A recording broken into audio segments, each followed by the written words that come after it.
Kia ora, hello, I'm Philip Duncan. Thanks for joining us for our Tuesday weather update, recorded on November the 5th, Guy Fawkes and Melbourne Cup. So let's get into the forecast.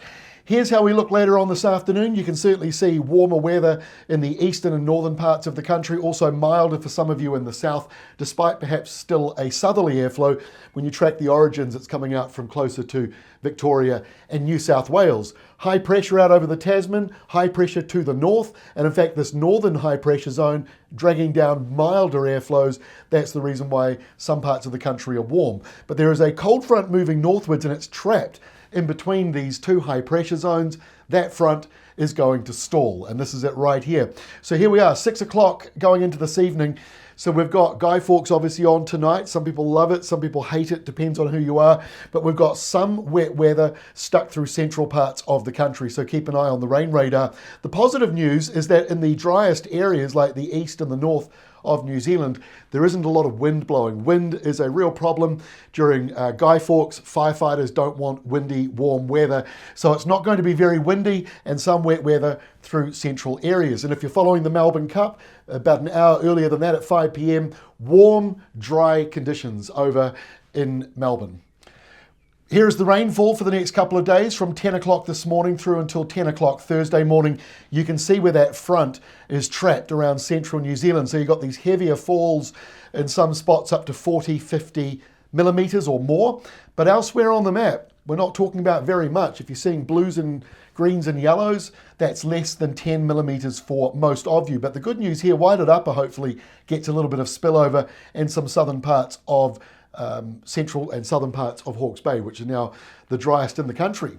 So here's how we look at lunchtime on Wednesday. You can see the high pressure zone pretty much smack bang over the top of New Zealand. The leftovers of that front still stuck, being smothered by the high pressure zone. So you'll see some drizzle patches, a bit of light patchy kind of showery weather in there, nothing too substantial, and dry elsewhere, although it may be a little bit cloudy around the edges of that wet weather. Temperature-wise, fairly mild for the North Island, that's for sure. And look at this in the south. Those numbers are lifting right up. So where you're seeing the orange shading, which you're seeing through a large portion of the South Island, that's where you're getting up to the 20s or the late teens. And you can see here the blue that we normally see through the mountains, that's pretty much faded. So not very cold weather as we go through Wednesday.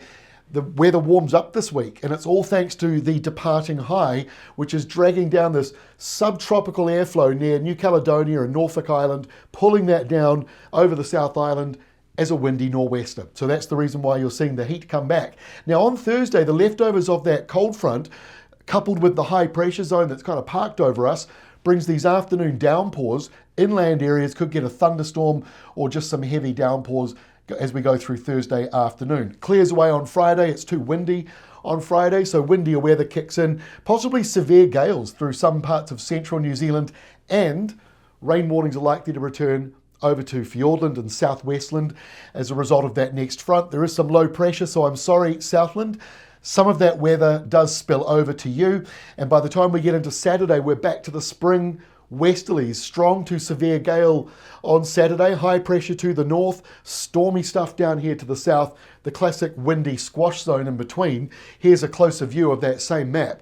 You can see here at 1 o'clock on Saturday, very heavy rain moving up the west coast, strong to severe gale nor'westers around central New Zealand. That's the upper South Island, Cook Strait, and the very lower part of the North Island. Nothing too problematic by the looks of it in there. And sorry again, Southland, but another colder southerly coming through for you, caught up in that big westerly, driest in the north and in the east of the North Island.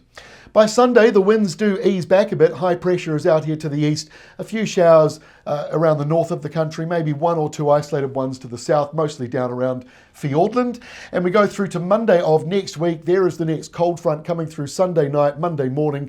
And so the temperatures drop again, more showers. Sorry, Southland, more showers. The good news is you're not getting as much now over each 7 days. So the amount of rain is tapering off for you. And a bit of good news for those who still need some wet weather in the east.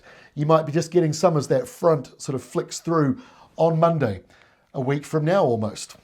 And that is all from me. A reminder again, we're not here tomorrow, Wednesday or Thursday, but we will see you again on Friday with our next update for the weekend, the outlook for next week, and we'll also on Friday have our next Australia update. Take care tonight if you are celebrating Guy Fawkes, and we'll see you again in a couple of days.